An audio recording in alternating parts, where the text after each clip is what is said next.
നമ്മൾ പഠിച്ചുകൊണ്ടിരിക്കുന്ന chapter mensuration 2D ആണ്. കഴിഞ്ഞ ക്ലാസ്സുകളിൽ നമ്മൾ ക്വാഡ്രിലാറ്ററൽസ് കംപ്ലീറ്റ് തീർത്തു. പിന്നെ ട്രയാങ്കിൾസ് തുടങ്ങി.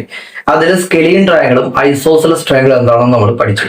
ഇനി ഇതിൽ റൈറ്റ് ആംഗിൾ ട്രയാങ്കിൾ ഉണ്ട്, ഇക്വലാറ്ററൽ ട്രയാങ്കിളും ഉണ്ട്. നമ്മൾ ഈ ക്ലാസ്സിൽ റൈറ്റ് ആംഗിൾ ട്രയാങ്കിൾസിനെ കുറിച്ചാണ് പഠിക്കാൻ പോകുന്നത്. ഓക്കെ, അപ്പൊ നമുക്ക് തുടങ്ങാം. എന്താണ് റൈറ്റ് ആംഗിൾ ട്രയാങ്കിൾ? ഏതെങ്കിലും ഒരു ആംഗിൾ 90 ഡിഗ്രി ആയ ട്രയാങ്കിളിനെയാണ് റൈറ്റ് ആംഗിൾ ട്രയാങ്കിൾ എന്ന് പറയുന്നത്. ഈ ഡയഗ്രത്തില് ട്രയാങ്കിൾ എ ബി സിയുടെ ആംഗിൾ ബി 90 ഡിഗ്രി ആണ്. ഒരു റൈറ്റ് ആംഗിൾ ട്രയാങ്കിളിന്റെ ഏറ്റവും വലിയ സൈഡ് അതിന്റെ ഹൈപ്പോട്ടേനിയസ് ആയിരിക്കും. ഓക്കെ, പൈതഗോറസ് തിയറം അനുസരിച്ച് ഹൈപ്പോട്ടേനിയസ് സ്ക്വയർ എന്ന് പറയുന്നത് base square plus perpendicular square ആണ്.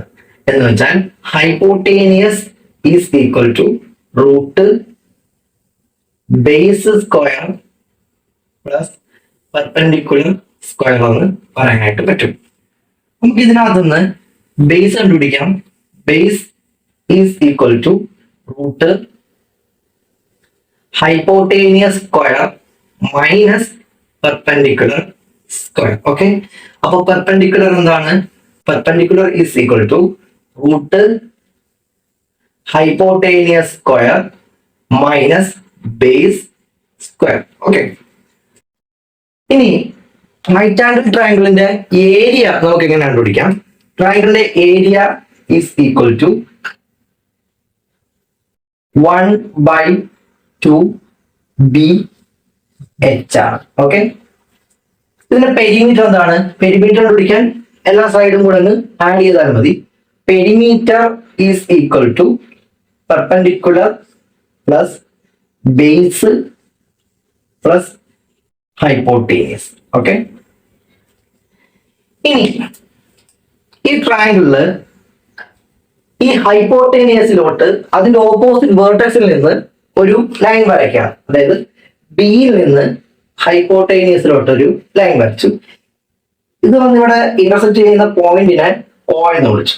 അപ്പം ഈ BO ആണ് ട്രയാങ്കിളിന്റെ ആൾട്ടിറ്റ്യൂഡ് എന്ന് പറയുന്നത്. Altitude. Okay,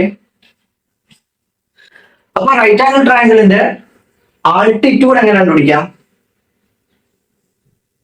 is equal to perpendicular into base divided by hypotenuse ആണ് ട്രയാങ്കിളിന്റെ ആൾട്ടിറ്റ്യൂഡ് എന്ന് പറയുന്നത്. ഓക്കെ, ഇനി ഇൻസർക്കിൾ റേഡിയസ് എന്താണ്? ഇൻസർക്കിൾ? ഇപ്പൊ ഈ ട്രയാങ്കിളില് ഇതിന്റെ അകത്തായിട്ട് ഒരു സർക്കിൾ വരുവാണ്. അപ്പൊ ആ സർക്കിളിന് ഒരു റേഡിയസ് ഉണ്ടായിരിക്കുമല്ലോ, അതാണ് ഇൻസർക്കിൾ റേഡിയസ് എന്ന് പറയുന്നത്. അപ്പം ഇൻസർക്കിൾ റേഡിയസ് എങ്ങനെ കണ്ടുപിടിക്കാം? ഇൻസർക്കിൾ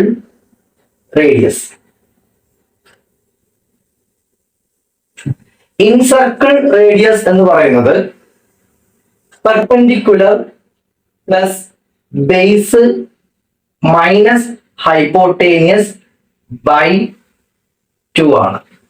ഇതല്ലെങ്കിൽ വേറൊരു ഇക്വേഷനും കൂടെ ഉണ്ട്. Perpendicular into base divided by perpendicular plus base plus hypotenuse എന്ന് ചെയ്താലും ഇൻസർക്കിളിന്റെ റേഡിയസ് കിട്ടും. ഇനി സർക്കം സർക്കിളിന്റെ റേഡിയസ് എന്താണ് സർക്കം സർക്കിള്? ഇപ്പം ഈ ട്രയാങ്കിളിന് പുറത്തായിട്ട് ഒരു സർക്കിൾ വരയ്ക്കുകയാണ്. ആ സർക്കിളിന്റെ റേഡിയസ് എന്താണോ അതാണ് സർക്കം സർക്കിളിന്റെ റേഡിയസ് എന്ന് പറയുന്നത്. അപ്പം സർക്കം റേഡിയസ് എന്താണ്? സർക്കം റേഡിയസ് എന്ന് പറയുന്നത് ഹൈപ്പോട്ടേനിയസിന്റെ പകുതി ആയിരിക്കും സർക്കം റേഡിയസ് എന്ന് പറയുന്നത്. അതായത് ഹൈപ്പോട്ടേനിയസ് ബൈ 2 ആണ് സർക്കം റേഡിയസ് എന്ന് പറയുന്നത്. അപ്പൊ നമുക്ക് ഇത്രയും ഇക്വേഷൻസ് വെച്ച് കുറച്ച് പ്രോബ്ലം ചെയ്യാം. നമ്മുടെ first question, what is the radius of the incircle of a triangle with sides 18, 24 and 30 centimetre? Okay, ഇൻസർക്കിളിന്റെ റേഡിയസ് എന്താണെന്നാണ് ക്വസ്റ്റ്യൻ. നമുക്ക് ഇൻസർക്കിളിന്റെ റേഡിയസ് കണ്ടുപിടിക്കാനുള്ള ഇക്വേഷൻ അറിയാം. Perpendicular plus base minus hypotenuse by 2. ഇതിൽ ട്രയാങ്കിളിന്റെ സൈഡ്സ് എന്തൊക്കെയാണെന്നാണ് പറഞ്ഞിരിക്കുന്നത്? 18, 24, 30. ഓക്കെ, ഒരു റൈറ്റ് ആംഗിൾ ട്രയാങ്കിളിന്റെ ഏറ്റവും വലിയ സൈഡ് അതിന്റെ ഹൈപ്പോട്ടേനിയസ് ആയിരിക്കും. അപ്പൊ 30 ആയിരിക്കും അതിന്റെ ഹൈപ്പോട്ടേനിയസ് എന്ന് പറയുന്നത്. അപ്പൊ ഇൻസർക്കിളിന്റെ റേഡിയസ് കണ്ടുപിടിക്കാം. 18 പ്ലസ് 24 മൈനസ് 30/2 ആണ് ഇൻസർക്കിളിന്റെ റേഡിയസ് എന്ന് പറയുന്നത്. അപ്പം 8 4 12 42 മൈനസ് 30 12 ഡിവൈഡഡ് ബൈ 2 6 സെന്റിമീറ്റർ ആണ് ഇൻസർക്കിളിന്റെ റേഡിയസ് എന്ന് പറയുന്നത്. ഒരു സിംഗിൾ ക്വസ്റ്റ്യൻ ആണത്. നമുക്ക് അടുത്ത ക്വസ്റ്റ്യൻ ചെയ്യാം. Question number 2. What is the radius of circle drawn outside the triangle whose length of sides are 15, 20 and 25 centimeter? Okay, അവർ പറഞ്ഞിരിക്കുന്നത് ഒരു ട്രയാങ്കിൾ ഉണ്ട്. ആ triangle sides 15 centimetre, 20 centimetre and 25 centimetre ആണ്. ഈ ട്രയാങ്കിളിന്റെ പുറത്തൊരു സർക്കിൾ ഉണ്ട്. അപ്പൊ ആ സർക്കിളിന്റെ റേഡിയസ് എന്താണെന്നാണ് ക്വസ്റ്റ്യൻ. അതായത് സർക്കം സർക്കിളിന്റെ റേഡിയസ് എന്താണെന്നാണ് ക്വസ്റ്റ്യൻ. നമുക്ക് സർക്കം സർക്കിളിന്റെ റേഡിയസ് കണ്ടുപിടിക്കാൻ ഇക്വേഷൻ അറിയാം. ഹൈപ്പോട്ടേനിയസിന്റെ പകുതി എടുത്താൽ സർക്കം സർക്കിളിന്റെ റേഡിയസ് കിട്ടും. ഒരു റൈറ്റ് ആംഗിൾ ട്രയാങ്കിളിനെ സംബന്ധിച്ച് അതിന്റെ ഏറ്റവും വലിയ സൈഡ് അതിന്റെ ഹൈപ്പോട്ടേനിയസ് ആയിരിക്കും. അപ്പൊ ഇതിന്റെ ഹൈപ്പോട്ടേനിയസ് 25 സെന്റിമീറ്റർ ആണ്. അപ്പൊ 25 സെന്റിമീറ്ററിന്റെ പകുതി എന്താണ്? 12.5 സെന്റിമീറ്റർ ആണ് സർക്കം സർക്കിളിന്റെ റേഡിയസ്. Simple question. നമുക്ക് അടുത്ത ക്വസ്റ്റ്യൻ ചെയ്യാം. അടുത്ത question. The base and altitude of a right angled triangle are 12 cm and 5 cm respectively. The perpendicular distance of its hypotenuse from the opposite vertex is. Okay. അവർ പറഞ്ഞിരിക്കുന്നത് ഒരു right angle triangle ഉണ്ട്. ആ ട്രയാങ്കിളിന്റെ ബേസും ആ ബേസിലോട്ടുള്ള ആൾട്ടിറ്റ്യൂഡും 12 സെന്റിമീറ്ററും 5 സെന്റിമീറ്ററുമാണ്. നമ്മൾ കണ്ടുപിടിക്കുന്നത് ഈ ട്രയാങ്കിളിന്റെ ഹൈപ്പോട്ടേനിയസിലോട്ട് ആ ഹൈപ്പോട്ടേനിയസിന്റെ ഓപ്പോസിറ്റ് വേർട്ടെക്സിൽ നിന്നുള്ള ഡിസ്റ്റൻസ്, അതായത് അതിന്റെ ആൾട്ടിറ്റ്യൂഡ് എന്താണെന്നാണ് നമ്മൾ കണ്ടുപിടിക്കേണ്ടത്. നമുക്ക് ഇതിന് ആദ്യം ഇതിന്റെ ഹൈപ്പോട്ടേനിയസ് എന്താണെന്ന് അറിയാം. റൈറ്റ് ആംഗിൾ ട്രയാങ്കിളിന്റെ ഹൈപ്പോട്ടേനിയസ് കണ്ടുപിടിക്കുന്ന ഇക്വേഷൻ നമുക്കറിയാം. Root perpendicular square plus base square. ഇവിടെ perpendicular 5 square 25 plus base 12 square 144. ഇതെന്താവും?